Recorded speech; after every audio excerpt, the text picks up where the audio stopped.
Sanctity of contracts, of terms and conditions, well, legislation, what role does it play, becomes something important to discuss.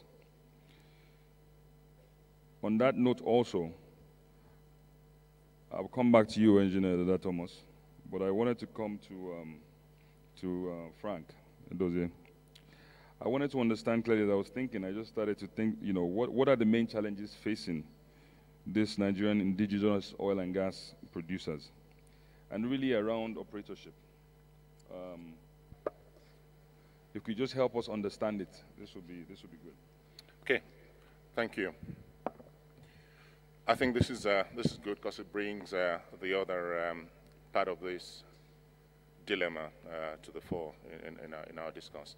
The indigenous, across the board, the indigenous producers in Nigeria, I believe, have 4 types of challenges that we need to manage.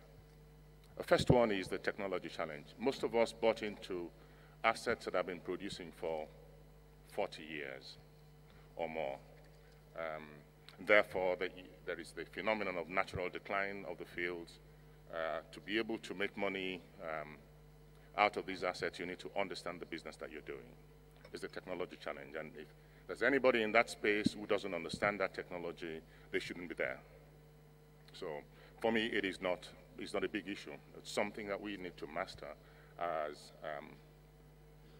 operators of the assets that we own. Second one, which is very important given our history in Nigeria, is the host community challenge. Partly because of the way we have run our country and the way the IOCs have run their business in Nigeria, we had in the past grown an environment of toxic relationship between oil and gas producers and the communities. I think one of the key values that we bring as indigenous producers is an understanding, intimate understanding of the communities that we deal with. If we don't have mastery of that, we really don't have any license to play. And if there's any indigenous oil and gas producer who doesn't understand their host communities and how to manage the issues from history and issues of the current, then they have themselves to blame. And if they go bankrupt, it is because they are not fit to do business. The next one is infrastructure, in a way related to the host community challenge. But there's another dimension. So first of all, the host community challenge. In the past, because of the toxicity of the relationship between the host communities and the international oil companies that produce from those areas, many communities saw as the only outlet for their anger solutions in disrupting the infrastructure with which the IOCs produced. So they would blow up pipelines, blow up flow stations, destroy wellheads, and so on and so forth, which doesn't help. It stops production from happening, destroys the environment, and in the case of pipelines, also create problems. Managing infrastructure that has been so devastated by all of these influences is a big challenge, especially also when some of these aspects of infrastructure have been there for many years. I'll give you an example. I manage the production in OML 42, which sits in the Niger Delta in the Baramatu Kingdom. One of the key aspects of infrastructure that I depend on is the Trans-Forcados pipeline, which takes oil from the fields where we produce to the Forcados export terminal. This pipeline is over 45 years old, yeah? And it's been blown up so many times. It has integrity challenges and so on and so forth. And every now and then, we have people in the business of bunkering crude, stealing crude, that find it interesting to bore holes in this pipeline and steal oil from it and so on and so forth. And every once in a while, that pipeline also goes down. When that pipeline goes down, it means that whatever I do, I am unable to sell to bring to the market the crude that we produce. So it is a major dilemma for my production. And what we have done is find other ingenious ways to solve this problem. But it is a problem that I believe the nation has a role to play in reaching accommodation with the communities such that they see less value to themselves, emotional or economic, in sabotaging these pipelines. But it is a problem that needs to be managed, and we come together under the umbrella of the IPPG to find various ways, collaborating with state governments, with the federal government in looking at the solution for this. That's the third one. The fourth challenge that we have is what I put under the broad spectrum of governance. So the news this morning that the Petroleum Industry Governance Bill has been struck down or not given assent to by the presidency comes as a severe disappointment and in a way shock. Because one of the things we have suffered from is lack of foreign confidence. It's the foreigners that give us the wherewithal to make the investments that I talked about we need to make. Where they don't have confidence in your economy, they will either choose not to lend you money, or they will provide you money that is highly risked, which means you are paying very high premium. That's one aspect of it. The other aspect of the governance is how the industry is structured, and also the role of contracts in the things that we do. What I see as the bigger picture in the government not giving assent to the Petroleum Industry Governance Bill is that it almost signifies the renationalization of the industry. And when you have people like myself and all of us seated across this forum who have borrowed money, taken private money and put into these investments, is a huge risk. It will stop people from going to bed.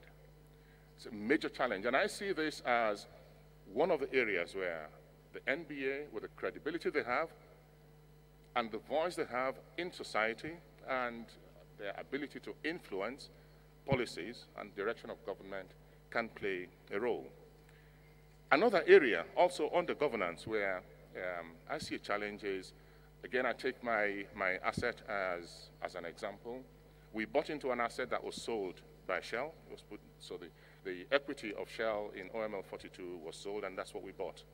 When we were buying it, we believed we were buying both the equity and the role of Shell as the operator of the asset.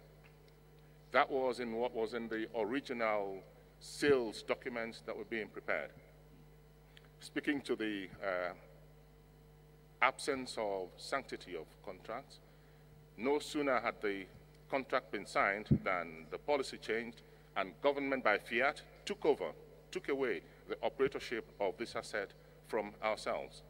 Now I ask people in the room to imagine it. You go away and you borrow hundreds of millions of dollars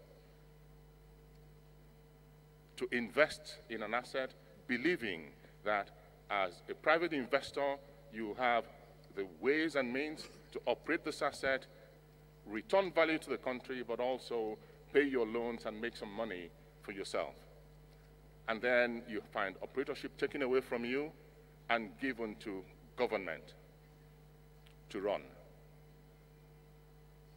Just imagine that you were the one making this investment. It's a germane issue, it is a present issue that we all, to different degrees, deal with, but borders on the sanctity of contracts. So if you ask me, in the 4 categories of challenges that we have, where I see a role for NBA is in influencing government towards paying more attention to the sanctity of contracts. But if I go back to Monday and to the address that was, I understand, was given by top representatives or the personnel of government, where national interest is said to overrule the rule of law, I think, learned ladies and gentlemen, we have a challenge. Thank you.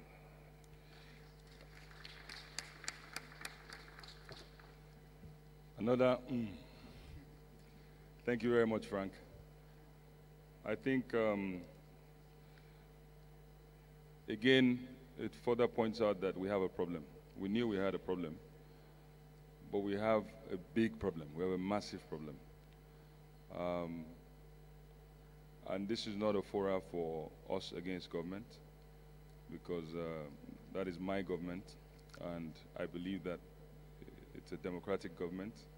And they will also, through this media or through this forum, look into some of the issues that we are talking about as a people, not just as a Nigerian bar, but as a platform that represents probably a large span of the society as a whole. You heard it all from him.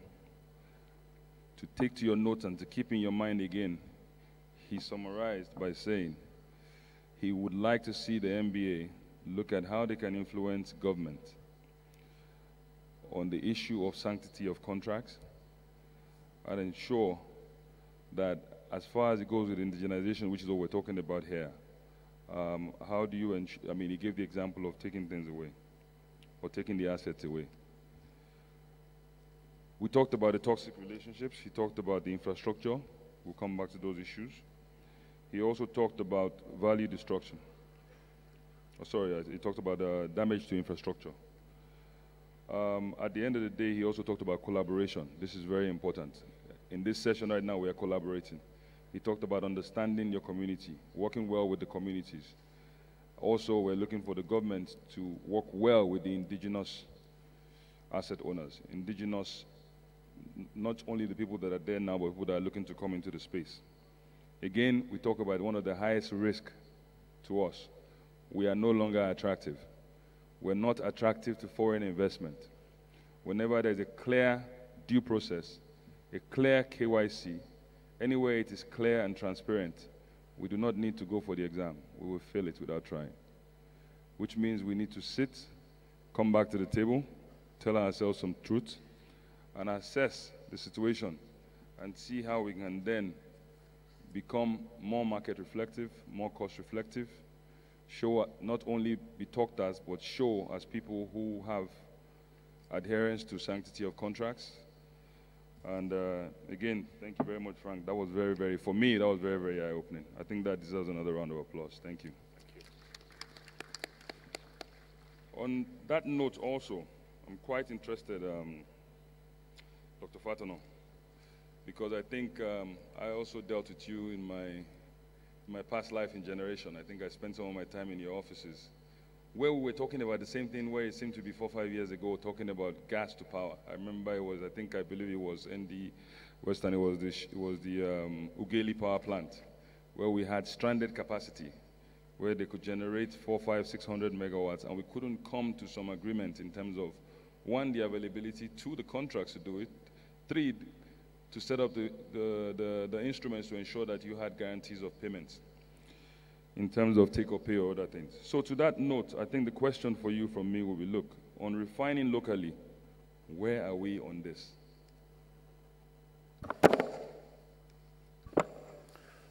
Thank you very much, Adeoye. I think I must start by expressing, just like Dada has done, some measure of appreciation for the opportunity of sitting in an audience like this. I mean, I had always thought that the profession that I belong to, I'm a geologist, by the way, and we always said to ourselves that we can see in many dimensions. We can never be able to say to ourselves that we can put an audience of this kind of numbers together, all sitting in one room and talking about one particular issue at a time. So for me, this is a very interesting eye-opener, which I'm going to pass on to the executives of my professional body, because our annual general meeting is coming. And thank you very much. Let me just scroll back a little bit to address a very basic rudimentary fundamentals of today's discussion. And I think that brings me to a very fundamental issue about our country, Nigeria's energy independence. And I think we must ask ourselves, here is a country, I don't know what population we would say we are today, but I think whatever it is, we are somewhere between 180 to 200 million people.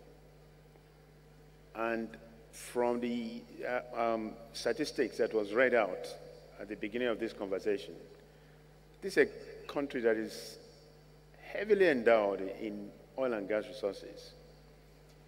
We started production of oil in this country from the days of Oloibiri in 1956, 57. As a matter of fact, I think the first shipment of oil left this country around that time. Today, we're producing maybe just about 2 million barrels of oil a day. We are flaring a substantial amount of gas. We are very, very much unable to define for ourselves the instruments that guarantees Nigeria's energy independence. And I think this is where all this is coming from.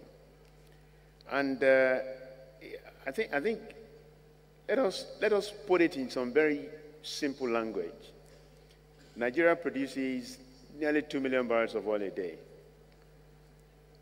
All of that, or most of that, simply because our refineries are not working, goes either to any of the export terminals, Forcados, Eket, Kwaibo,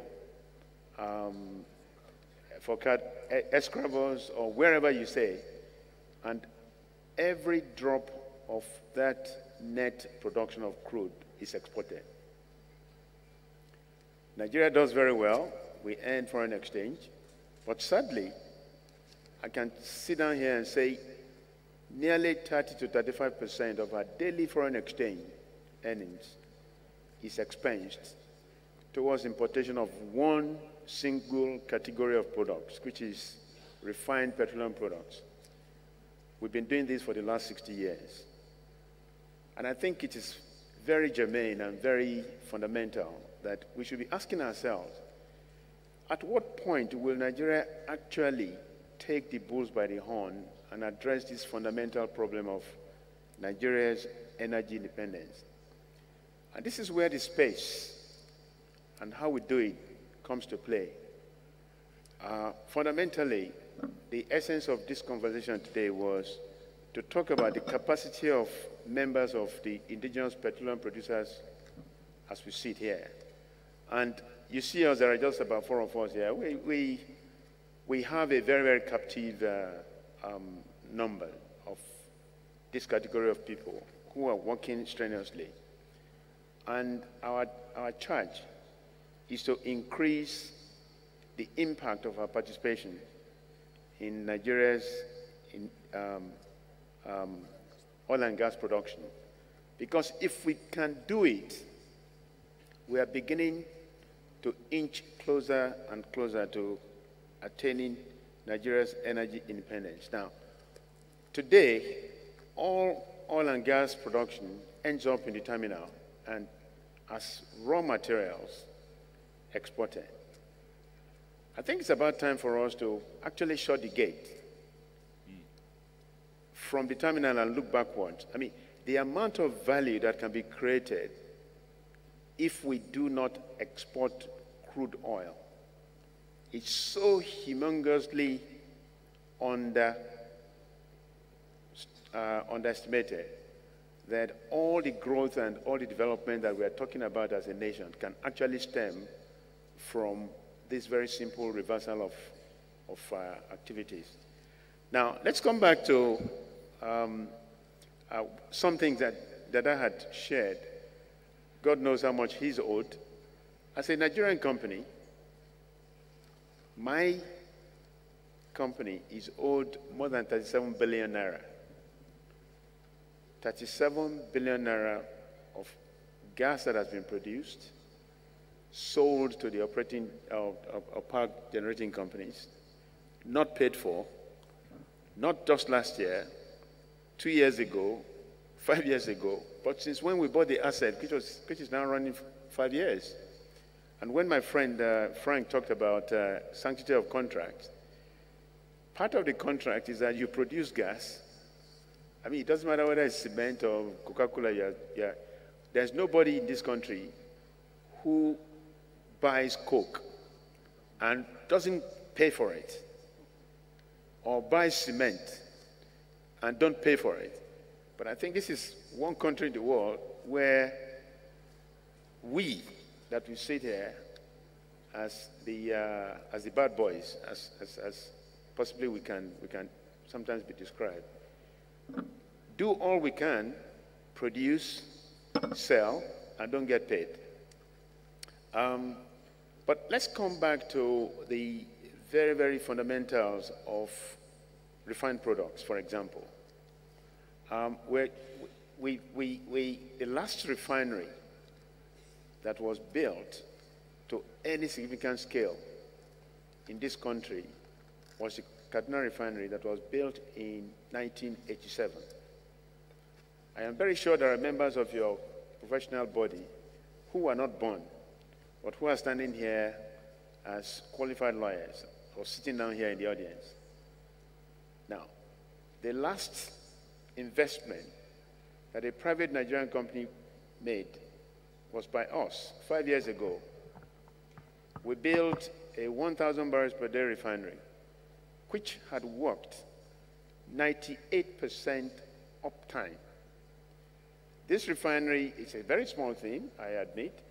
It's run by young Nigerians, but in terms of the opportunity that facility had created for us getting into what I would call the rudiments of energy independence, is there to see, not just in the numbers and the fundamentals of our company.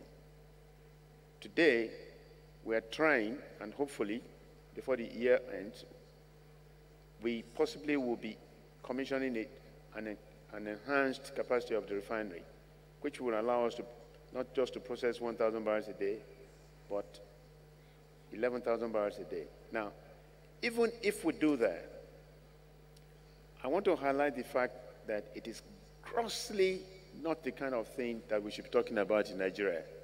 For a country that is 180 million, 200 million people, every day, every Nigerian needs a measure of energy, whether to move from one location to the other, to move goods and services from one city to the other, to evacuate raw products from farmers to marketers or people who will consume agricultural products in the cities.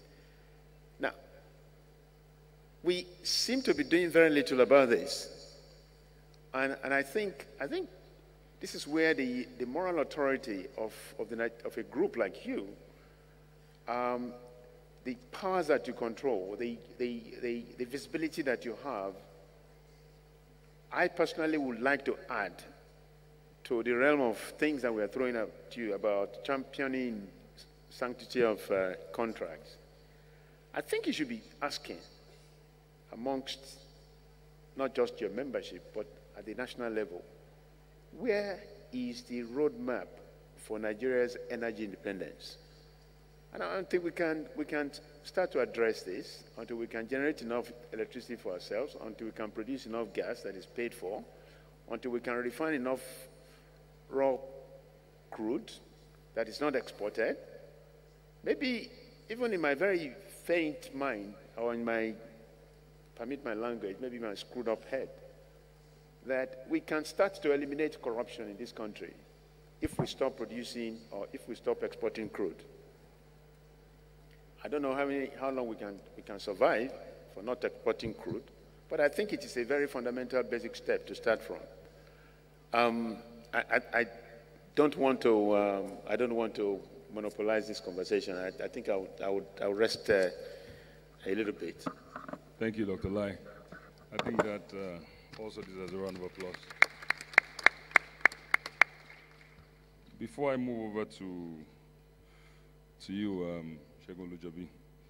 I just wanted to just, again, echo some of the things I've heard. I'm enjoying this because I think it's good to see where you decide that you want to aggressively talk about the issues. Of course, I also do not like a situation where we may be, and I'm sure the crowd, where this might be a talk shop. So we've committed. I like why you're asking for particular things. So it hit me. You said shut the gate. You know, I noted that down, and I think I want the people to note that down also. You talked about assessing the roadmap as maybe being the first step of shutting the gate. After you shut the gate, let's assess the roadmap. Great work in moving, you know, and looking forward. With all this controversy, you've talked about a very challenging, not just a challenging, almost impossible operating environment, an impossible commercial environment. But yet, you still have the belief to maybe want to go ahead and talk about going from 1,000 to 11,000. Maybe that is how we sustain ourselves. We continue to grow in the midst of non-cost reflective tariffs, in the midst of no sanctity of contracts, billions of money owed, and yet there still continues to be growth. So I would like to just note that question down. Where and why and how are you still trying to grow? Maybe you should shut the gate. We'll consider that. The Nigeria's energy independence, you couldn't have said it any better. It hit home. And based on that, I think that kind of leads me to another question before we then go to some general questions. Segun, when we talk about the conversation around fiscal competitiveness, again, and you could talk about that and not just limited to that, let's know a bit about your views on where we are. Thank you very much. I want to say congratulations to the learned profession for putting this together, to Big Brother George Atomi for inviting us and putting this together. I think this is a very important group to talk to, and I want to stop before I come down to fiscal because it's related, talk about some of the strategic things. I think people underestimate how important the oil and gas industry is to the future of Nigeria. I know there's a lot of talk about diversification, but honestly, until you have power, which comes largely from gas, talking about diversification is a waste of time. So this is a very important industry. It's important because it's the largest earner of foreign exchange. It's important for the discussions that we've had around energy security. It's a source of crude oil that we refine. It's a source of gas that we use to power. It's a source of production of plastics. If you look around this room, everything, from the thing we're wearing on our neck, to the carpets, to the shoes we're wearing, is plastics, and that comes from oil and gas. So in spite of the fact about people talking about the death of oil and gas, it's going to be with us for a long time because there's just so much that depends on this industry. The other thing we forget to talk about is that the oil and gas industry is probably the largest single source of producing top quality engineers and technical people that this industry has, and yet we're under-managing it. So I think this is a very big subject. Of course, we're talking about indigenous perspective, and I'm going to come to that.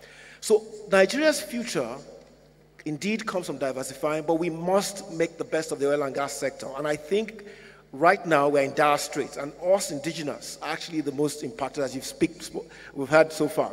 I want to then talk about the fact that Nigeria, you know, the problem with our fiscals and how we think about the oil and gas industry comes from about 40 years ago, when there were very few oil producers in the world. If you take Africa, for example, in 30 years ago, there was only Nigeria, Egypt, Libya, and Angola. Today, everybody has oil. Chad, you know, has oil. Niger has oil. Ghana has oil. Angola has oil. South Africa has oil. Mozambique has found over 20 TCF of gas.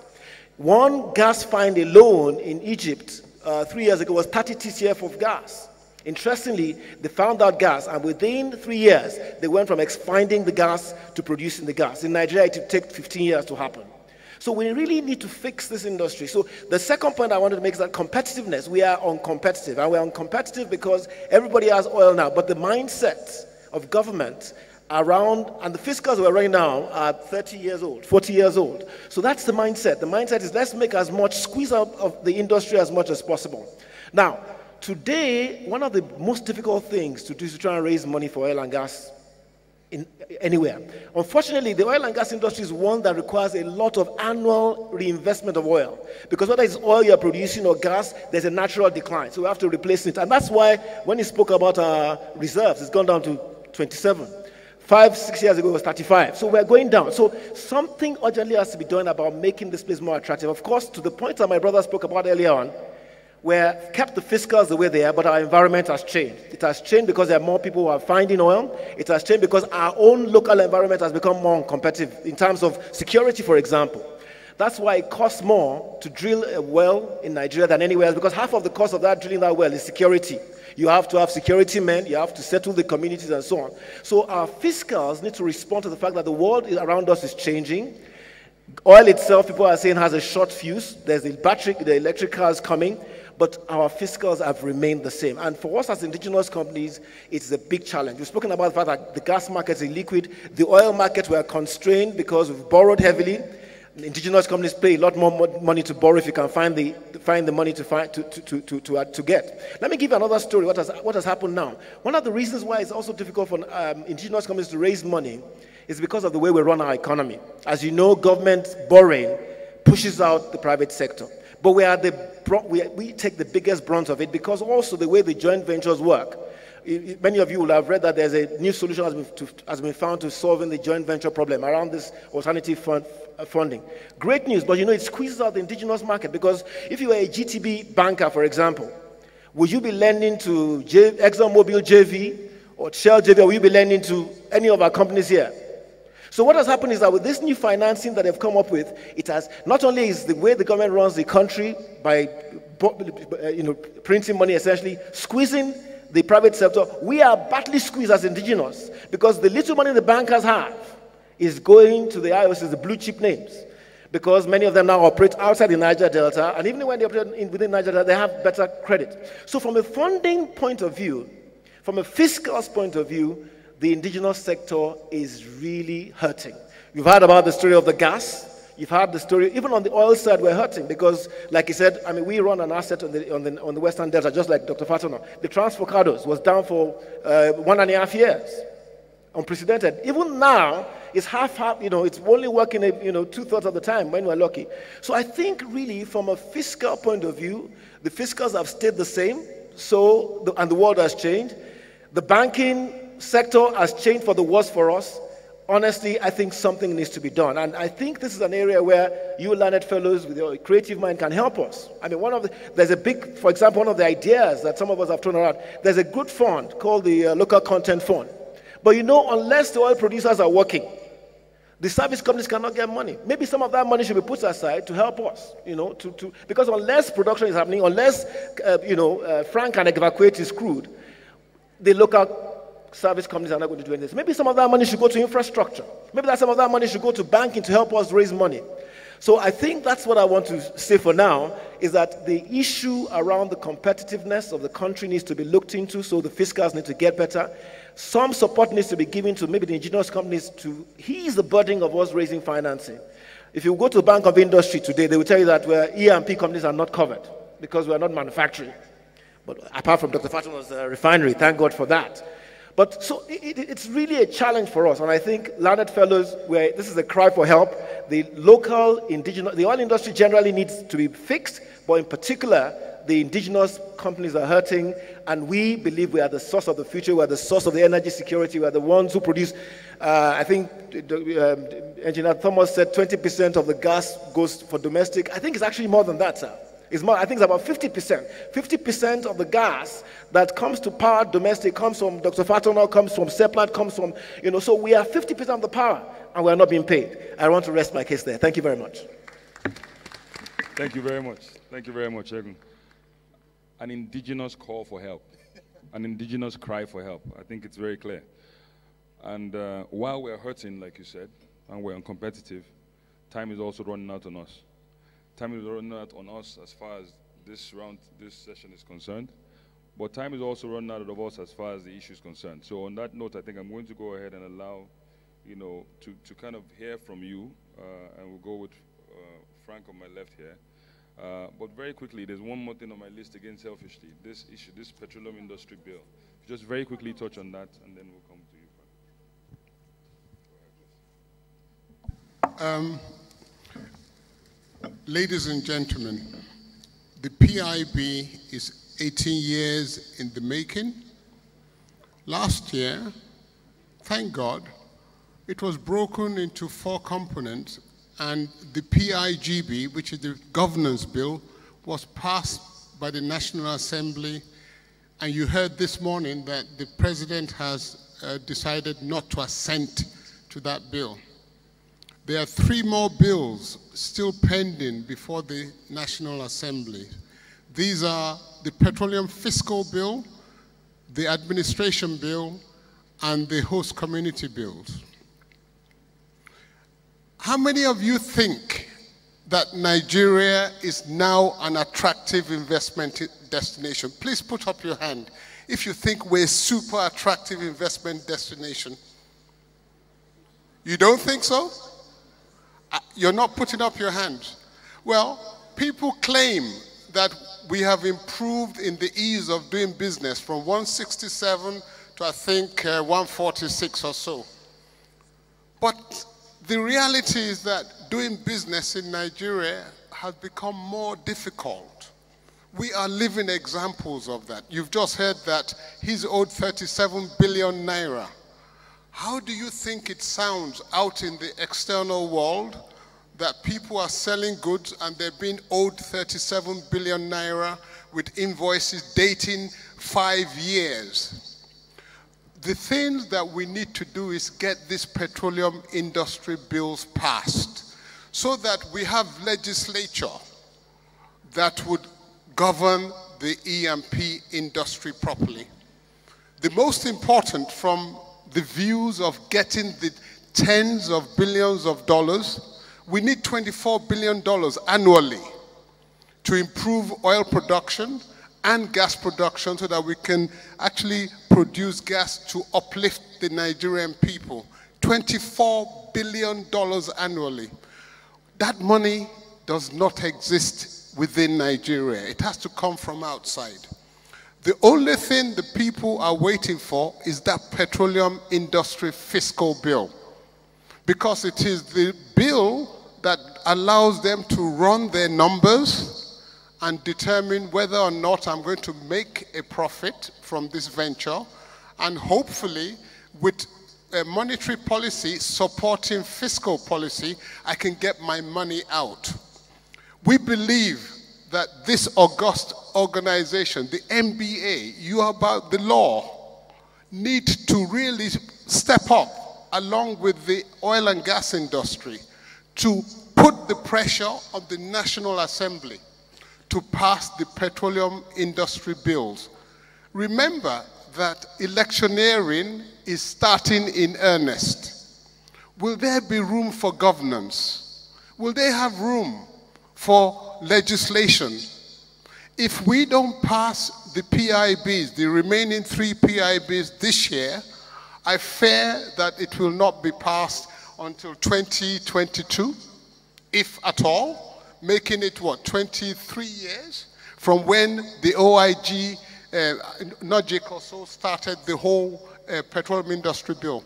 So we are appealing that collaborate with us, because we've been engaging with the Ministry of Petroleum, with the policymakers, with the legislator on these bills. We need to collaborate together to ensure these bills are passed. The PIB fiscal, that's the most important for attracting the tens of billions of dollars. The host community, which would allow peace to reign in the oil producing zone, and the administration bill, which will bring transparency to the administration of oil and gas matters in Nigeria. Thank you. Thank you very much. Thank you very much. With time, I really do want to engage with the audience, and I think it's I think we should go into some Q&A, and then we'll allow any members of the panel that want to say a few things to close out. Is there a floor moderator that can please help with bringing people to the front? I don't want to be the one to direct learned fellows, so please. Yes.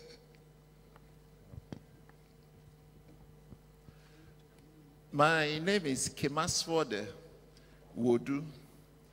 I'm the Honorable Attorney General and Commissioner for Justice, Bayelsa State. This is a very important topic, and I commend the bar the NBA for bringing it up here, and I also commend the participants and the resource persons for what you have done. Whenever we talk about oil and gas industry, to us as a state, a people, is a bitter experience for us. Devastation of the environment, pollution, and apart from that, even the IOCs themselves that operate there have no respect for the laws of the state, town planning laws and regulations. They don't comply with them. When in the course of their production or production activities, the environment is devastated, no remedial action taken, no cleanup, no compensation. They wait for the poor people to take them to court, and they get the best set of lawyers to defend them, and they end up not paying compensation. As I speak, I don't think that in the last 5, 6, 7 years, these companies have paid any compensation at all for oil pollution, when it is glaring that most of their facilities are outdated, they need replacement. That is one part. Gas flaring is a very serious problem. We have communities where even in the night that there is supposed to be some darkness for people to rest, you see the flares there. Most people, cancer is prevalent in the state. As we speak, the governor of the state, Honorable Ernest Seriake Dixon, lost his mother to lung cancer. She wasn't smoking. So whether you smoke, you don't smoke, you are exposed to these hazards. As Nigerian indigenous producers, actors in that field, what are your plans towards addressing these problems? Because without them, you will also encounter the same problems which the IOCs are encountering. Thank you very much. Okay. So, Madam, you're going to go next. But while you're starting off to do that, I'm going to be doing some housekeeping because of time. Dr. Lai, you take the gas part of that, and Frank, if you just take the community part of that. My name is Barisa Hamama Tumanu, all protocols duly observed. In my own comment and a question, contribution, the oil and gas sector is one of the major means of the country's income. And all these damages are caused by fellow human beings like us. Like in the case of Dizani Alisan, we cannot say anything about the outcome of the case. Secondly, the damages done by the bunkers, the fellow criminals, all we need much is to employ more lawyers into such companies so that we share legal ideas, legal opinions, to see that justice is done.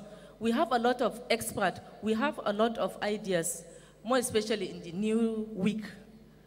More lawyers are stranded with their legal advice and ideas, but they cannot utilize it. And such, when it's done, such damages when are done, they let the perpetrators go free. Because if we can handle them to the last justice, I think it will serve as a lesson to others in the society. But we spend much in repairing the damages, not on how to deal with the perpetrators. And I guess most of such cases are handled by the senior lawyers like SANS, which they have a lot of work. I think we need more new week and more ideas to share in order to tackle unemployment that will lessen the offenses, the act done in the society. Thank you very much. Thank you very much. Thank you very much. So that's on security and legal, ensuring that we do it. Madam, we can only take, because of time, we'd only be able to take, unfortunately, one more question, and then we will have to, because of time. Oh, he's waving his hand there big time. So I'm going to ask the I'm going to ask the protocols observed let's take really quick question, please, madam. Good afternoon, and then the gentleman gentlemen. over there, and then we close. Okay. My name is Lillian. I'm from MBA Lagos branch. I want to start from Mr. Shegun. When you were speaking, you said that the contract for gas was paid in dollars, and now you are paid in naira. Why should you be paid in dollars when we use naira in Nigeria? That's number one question. Number two, the other panelist that was talking about, he asked us the question if we should raise up our hands, whether the situation of the country will attract foreign investors. How can we raise up our hands when we're not even part of the power sector? When the power sector is within the cabals?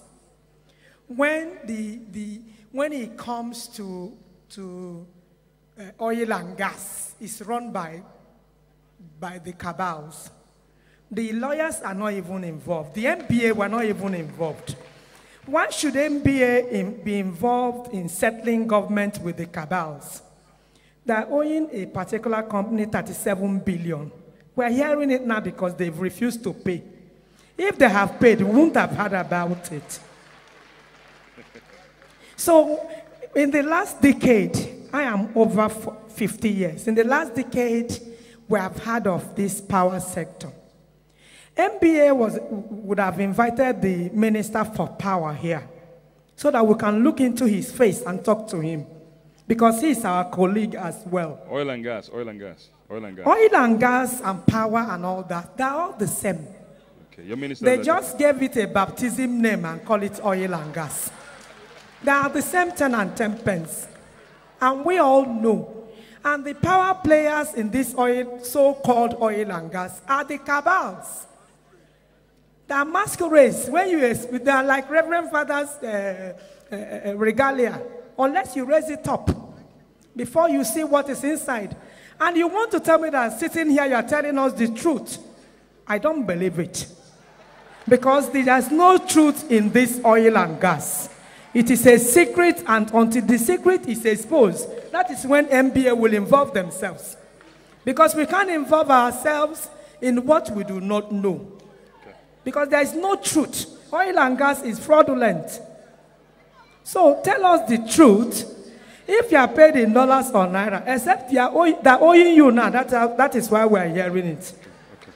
So that is my own view. Thank you so much. Thank you very much. Thank you very much. And on that note, and because of time, and I see that people like that, at the end of the day, it's about looking inside.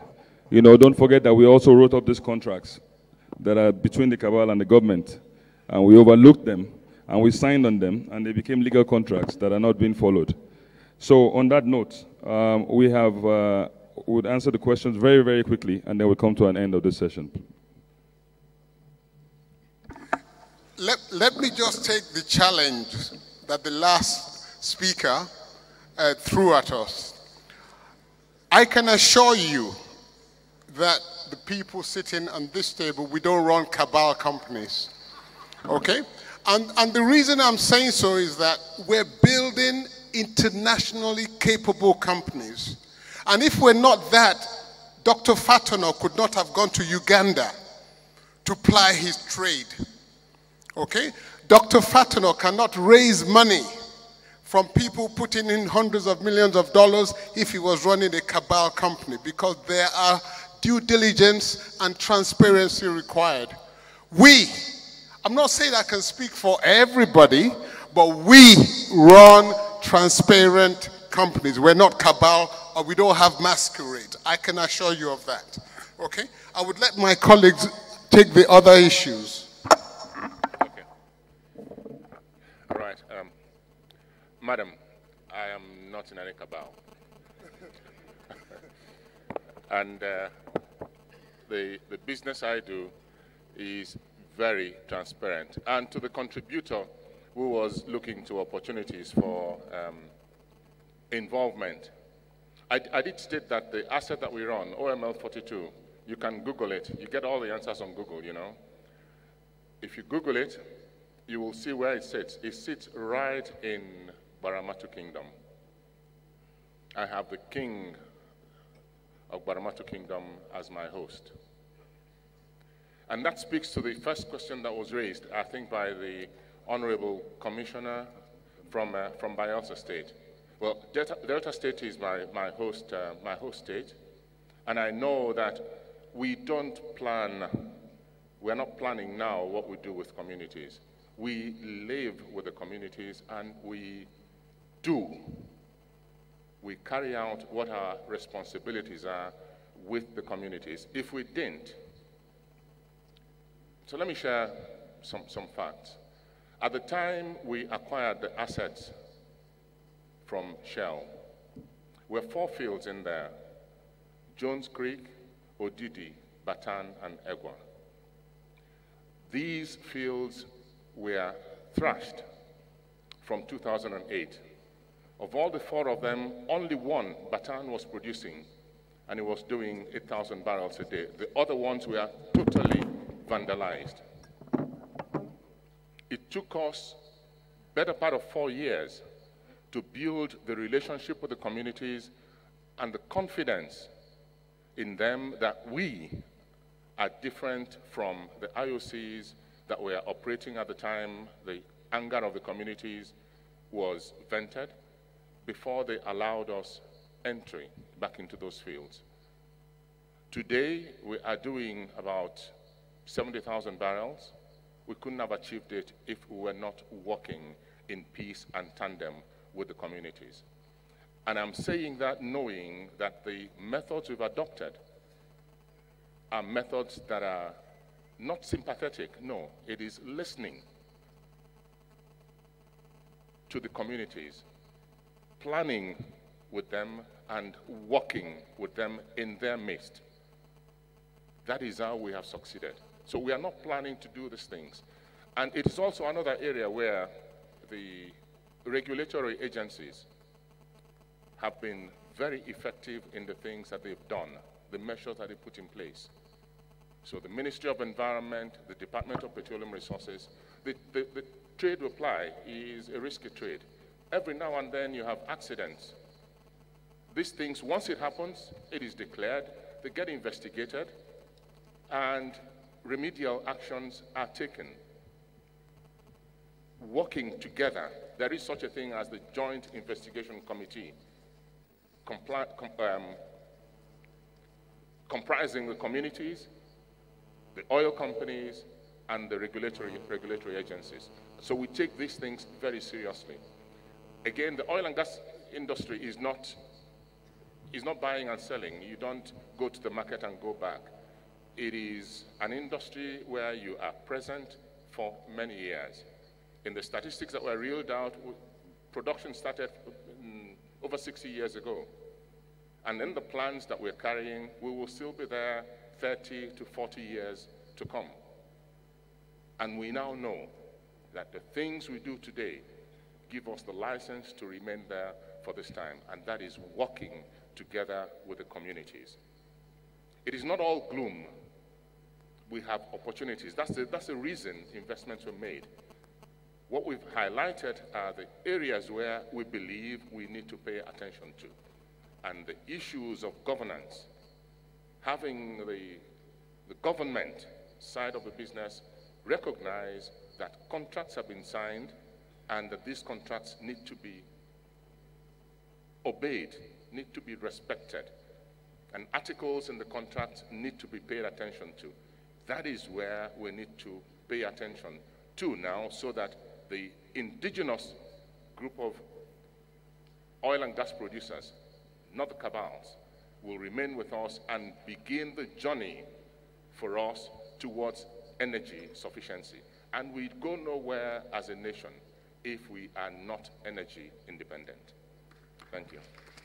Couldn't have been said any better. Thank you very much. Thank you very much. I'll take the last one. Yes, thank you very much.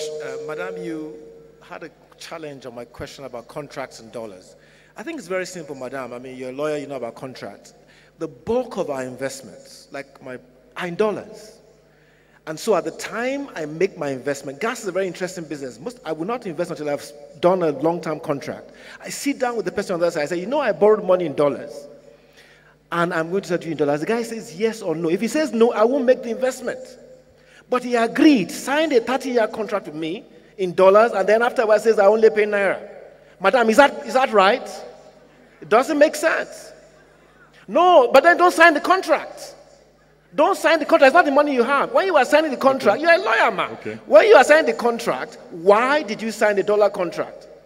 So that's the challenge. So we have gone and borrowed money, taking 30-year money, 20-year money in dollars because you signed the contract. Halfway, you say you will not pay sanctity of contract. So that's the problem, man. Thank you very much. The last one from you, Dr. Lai. Thank you very much. It's quite interesting to hear this word trading on who a cabal is, and all I can say here is that all the gentlemen who sit on this panel today, just like my colleague has said, run very reputable, law-abiding, positively contributing, and socializing with host communities. And these are not the attributes of what you would describe as being those of a cabal. Now, let me take on the matter of the effect of gas flaring, because I think this is one of the strengths and values that the indigenous producers historically in the last 5-10 years have created.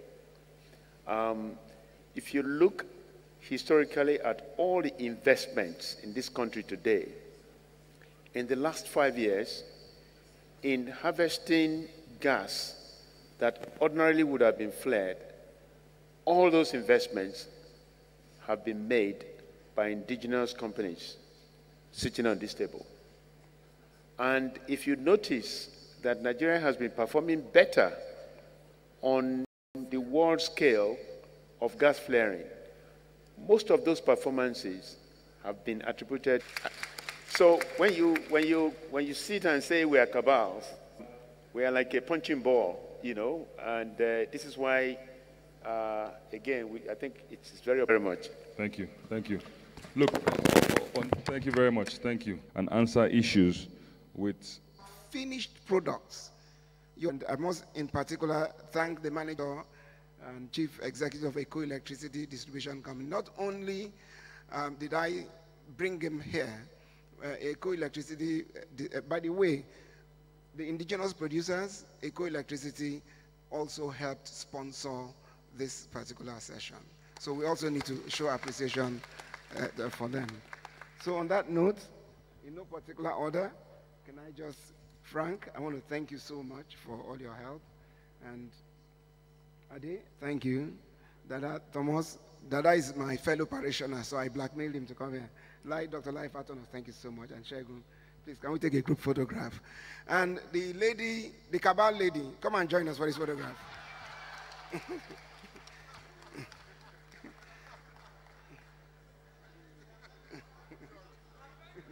Yes. So she can join the cabal.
Ladies and gentlemen, you've been a fantastic audience, and we must thank you for waiting this long to listen to our guests, the members of the Independent Petroleum Producers Group. You've listened to the issues they've identified and the solutions they've suggested to the issues in the sector. As we proceed, we would like to thank you very much for joining us, and we look forward to your contributions, questions, and other suggestions that you may have that you may send to us by other means, you may be able to reach us. At this point, I would like to say we've come to the end of this session, and we look forward to seeing you at the dinner much later in the day. Thank you very much.